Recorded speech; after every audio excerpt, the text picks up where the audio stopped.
Divine path channel में आप सभी का स्वागत है।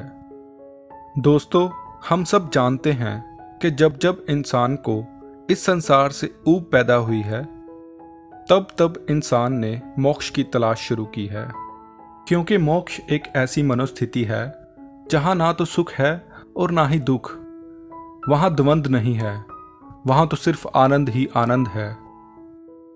जिसने भी संसार के सुखों को भोगा, उसी ने जाना कि संसार के सारे सुख क्षणभंगुर हैं।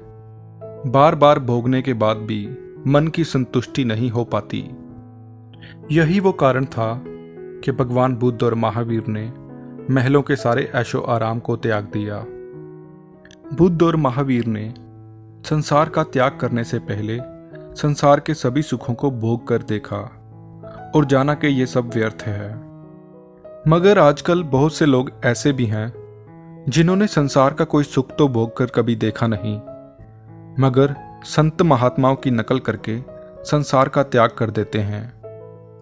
ऐसे लोगों के मन में हमेशा काम भोगों की लालसा बनी ही रहती है। उनका संन्यास ऊपर ऊपर रह जाता है और काम मन की गहराइयों में दबा रहता है। और इंसान जो चीज़ भी अपने मन में दबाकर रखता है, वो चीज़ अंकुरित होके पहले से ज़्यादा विशाल हो जाती है और तब उसको नियंत्रित करना इंसान के हाथों में नहीं रह जाता। ऐसा ही एक किस्सा आज मैं आपको सुनाने जा रहा हूँ। एक बार ओशो से मिलने एक लड़की उनके आश्रम में पहुंची।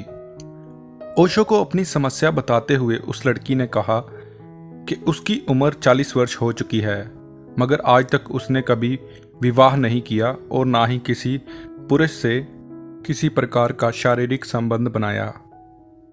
क्योंकि उस लड़की का ये मानना था कि प्रेम तो आत्मिक होना चाहिए, शारीरिक नहीं, और शारीरिक संबंध बनाना पाप है क्योंकि शरीर अपवित्र है। ओशो ने कहा, ठीक है, तुम्हें जो सही लगता है तुम करो, तो इसमें दिक्कत क्या है। मगर उस लड़की ने कहा कि अब एक बड़ी मुश्किल खड़ी हो गई है। उसने खुद को 40 साल तक तो जैसे तैसे रोक लिया, मगर अब उसे एक पुरुष से प्रेम हो चुका है। वो मेरे शरीर को छूना चाहता है, मगर मुझे ये सही नहीं लगता। कभी कभी मेरा भी बहुत दिल करता है, मगर मैं जैसे तैसे खुद को रोक लेती हूँ। मगर अब हमारे रिश्ते में तनाव काफ़ी बढ़ गया है। कभी कभी तो मेरा आत्महत्या करने का दिल करता है। अब आप ही बताएं मैं क्या करूं। ओशो ने कहा, तुमने ये खुद को क्या उलझन में डाल रखा है, क्योंकि शरीर और आत्मा दोनों अलग अलग नहीं हैं। ये दोनों एक साथ जुड़े हुए हैं। अगर कोई तुम्हारे शरीर को छूता है तो वो सिर्फ तुम्हारे शरीर को ही नहीं छूता, बल्कि वो तुम्हारी आत्मा को भी छूता है। शरीर तो एक माध्यम है आत्मा से जुड़ने का। मगर वो स्त्री ओशो की इन बातों से राजी नहीं हुई। ओशो ने पूछा, तुम भोजन शारीरिक रूप से करती हो या आत्मिक रूप से करती हो। उसने कहा, शरीर से करती हूं।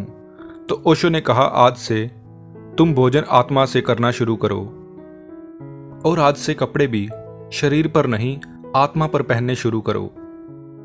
अब उस स्त्री को थोड़ा थोड़ा अपनी गलती का एहसास होने लगा। मगर अंत में उस लड़की ने कहा कि ठीक है, मैं आपकी बात से सहमत हूं, मगर मैं शारीरिक संबंध सिर्फ शरीर के ऊपर के हिस्से तक ही बनाऊंगी, नीचे नहीं, क्योंकि नीचे का हिस्सा अपवित्र है। फिर ओशो ने पूछा कि शरीर का वो नीचे का हिस्सा कहां से शुरू होता है, वो सीमा रेखा कहां पे है। शरीर तो इकट्ठा है, खून तो पूरे शरीर में दौड़ रहा है, वहां कोई सीमा रेखा नहीं है। मगर उस स्त्री ने ओशो की इस बात से इनकार कर दिया। उसने ओशो को नमस्कार किया और चले गई। ओशो के समझाने के बाद भी उस लड़की पर कोई असर नहीं पड़ा। तो दोस्तों, आपको क्या लगता है, क्या वो लड़की अपनी जगह सही थी? क्या ओशो ने उसे गलत सलाह दी थी? और क्या अपने प्रेमी से शारीरिक संबंध बनाना पाप है? ये हमें कमेंट करके ज़रूर बताइएगा और हमारे चैनल को सब्सक्राइब करना मत भूलिएगा। नमस्कार।